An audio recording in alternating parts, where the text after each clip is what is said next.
சிந்தாமணிக்கு ஒரு சரியான ஆப்பு நம்ம முத்து மீனா வைக்கணும் அப்படின்னு சொல்லி நினைக்கிறவங்க நம்ம வீடியோக்கு லைக் பண்ணிக்கோங்க. முழுக்க முழுக்க சிந்தாமணியோட சதிவலையில இப்ப ஒட்டுமொத்த குடும்பமும் சிக்கி இருக்குது மனோஜால. சோ எப்படி ரெண்டு பேரும் சேர்ந்து, அதாவது நம்ம முத்து மீனா சேர்ந்து இந்த குடும்பத்தை காப்பாற்ற போறாங்க அப்படின்றது தான் இதுக்கப்புறம் வர கதை.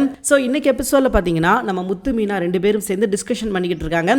எப்படி இந்த பணத்தை ரெடி பண்றது, ஏன்னா ஒரு ரூபா 2 ரூபா கிடையாது, 48 லட்சம் ரூபா, இதை எப்படி ரெடி பண்றது, என்ன பண்ணலாம் அப்படின்னு சொல்லிட்டு ரொம்ப தீவிர ஆலோசனையில இருக்கிறாங்க.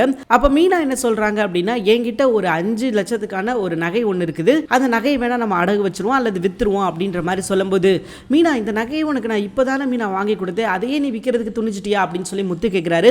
பரவாயில்லங்க, நமக்கு இப்போ எப்படியாவது அந்த கடன் அடைச்சு இந்த வீட்டு பத்திரத்தை மீட்கணும், அது மட்டும் தான் நம்மளோட முழு நோக்கமா இருக்கும் அப்படின்ற மாதிரி சொல்லி முத்துவை ஆனந்த கண்ணீர்ல ஆழ்த்துறாங்க. ஸோ மீனா இப்படி சொல்றதை கேட்ட உடனே முத்துக்கு அப்படியே கண் கலங்கிருச்சு அப்படின்னு சொல்லலாம். அண்ட் இன்னொரு பக்கம் முத்து என்ன சொல்றாரு அப்படின்னா, நானும் மீனா என்ன செய்ய போறேன் அப்படின்னா, கேப்பே விடாம நான் வந்து ஃபுல் டே நான் வந்து டாக்ஸி ஓட்ட போறேன், எப்படியாவது நம்ம அடுத்த பணத்தை சேர்க்கிறதுக்கு நான் பிரேக் இல்லாம ஒர்க் பண்ண போறேன் அப்படின்ற மாதிரி சொல்லி அவரும் கிளம்பிட்டாரு. சோ அவர் எப்படி ஒர்க் பண்றாரு அப்படின்னு பாத்தீங்கன்னா, ஒரு சின்ன கேப் கிடைக்குது, அந்த கேப் கூட மிஸ் பண்ணாம என்ன பண்றாரு அப்படின்னா, அடுத்த சவாரியை புக் பண்ணி அப்படியே வந்து அவங்க கூட டிராவல் பண்ணி போறாரு. அண்ட் ஒரு சின்ன கேப் கூட இல்லாம உழைச்சிக்கிட்டே இருக்காரு. எல்லாமே பாத்தீங்கன்னா எப்படியா இந்த கடனை திரும்ப கொடுத்தாகணும் அப்படின்ற ஒரு சிச்சுவேஷனுக்காக தான். நிச்சயமா கொடுப்பாரு அப்படின்ற நம்பிக்கை இருக்குதுன்னு வச்சுக்கோங்களேன். ஆனா இருந்தாலும் இது சாதாரண விஷயம் கிடையாது. 1 ரூபாயா 2 ரூபாயா எந்தாப்பா வச்சுக்கோ அப்படின்னு சொல்லி தூக்கி எடுக்க 48 லட்சம் ரூபாய் அப்படிங்கும்போது அவங்க உழைச்சுதான் ஆகணும் அப்படின்றது தான் எழுதப்படாத நிதி. சோ அது போக பாத்தீங்கன்னா நம்ம மீனா என்ன பண்றாங்க அப்படின்னா, எக்ஸ்ட்ரா ஆர்டர் எடுக்கிறாங்க. அவங்களால எவ்வளவு ஆர்டர் எடுக்க முடியுமோ அதையும் தாண்டி எக்ஸஸா பாத்தீங்கன்னா ஆர்டர் எடுத்துக்கிட்டே இருக்காங்க. கேப்பே விடக்கூடாது, அந்த கேப்பை ஃபில் பண்ணிக்கிட்டே இருக்கணும் அப்படின்னு சொல்லிட்டு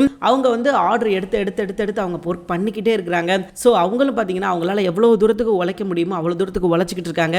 எப்படியாவது இந்த கடன் எல்லாம் அடைச்சிடணும் அப்படின்னு சொல்லி அவங்க முடிவெடுத்துட்டாங்க. ஏன்னா சும்மா வந்து அவங்க வந்து ஆசை அப்படின்ற மாதிரிலாம் கிடையாது, கஷ்டப்பட்டு அவங்க ஒரு முடிவு எடுத்திருக்காங்க. எப்படியாவது இந்த கடனை வந்து அடைச்சே ஆகணும் அப்படின்னு சொல்லி அவங்க முடிவெடுத்திருக்காங்க. அப்படின்றதுனால கண்டிப்பா அடைச்சு முடிப்பாங்க அப்படின்றதுல எந்த ஒரு மாற்று கருத்தும் கிடையாது. ஆனா இதற்கு இடையில பாத்தீங்கன்னா சிந்தாமணி சும்மா இருக்கணும். சிந்தாமணி வந்து சும்மா இருக்க மாட்டாங்க. சிந்தாமணி பாத்தீங்கன்னா ஏதாவது ஒரு டார்ச்சர் பண்ணிக்கிட்டே தான் இருக்காங்க. சோ சிந்தாமணி என்ன செய்யறாங்க அப்படின்னு பாத்தீங்கன்னா, அடுத்து அவங்களால என்னென்ன பிரச்சனைகள்லாம் கொடுக்க முடியுமோ அதெல்லாம் கொடுக்குறாங்க. ஏன்னா மீனா எக்காரணத்தை கொண்டு முன்னேறிடக்கூடாது அப்படின்றதுல அவங்க ரொம்ப தெளிவா இருக்காங்க. சோ மீனாவை ஏதாவது இடத்துல கேப் விட்டோம் அப்படின்னா கண்டிப்பா மீனா நமக்கே வந்து ஆப்பா இருப்பா, அவளுக்கு கேப்பே விட்டுறக்கூடாது அப்படின்றதுல சிந்தாமணி ரொம்ப தெளிவா ஒர்க் பண்ணிக்கிட்டு இருக்காங்க. அடுத்து என்ன பிளான் பண்ண போறாங்க, எப்படி மீனா வந்து அட்டாக் பண்ண போறாங்க அப்படின்னு சொல்லி தெரியல. ஆனா ஒரு விஷயம் தெளிவா தெரியுது, இந்த கடனை எக்காரணத்தை கொண்டு மீனா முத்து அடைச்சிடக்கூடாது அப்படின்றதுல அவங்க தெளிவா இருக்காங்க அப்படின்றத மட்டும் நம்மளால புரிஞ்சுக்க முடியுது.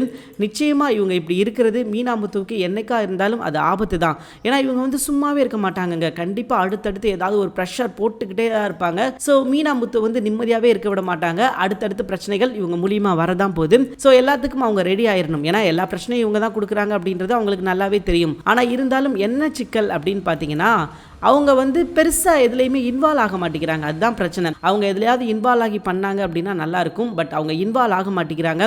அவங்க வந்து அவங்களுக்கு பிரச்சனை வருது, அதை சமாளிக்கிறதுக்காக ஓடிக்கிட்டு இருக்காங்களே தவிர பிரச்சனை கொடுக்கறவள நிப்பாட்டி 4 அப்பிட்டு போனாங்கன்னா நல்லா இருக்கும். அதுதான் இதுக்கப்புறம் நடக்கும். பொறுத்திருந்து பார்க்கலாம். தேங்க்யூ ஃபார் வாட்சிங்.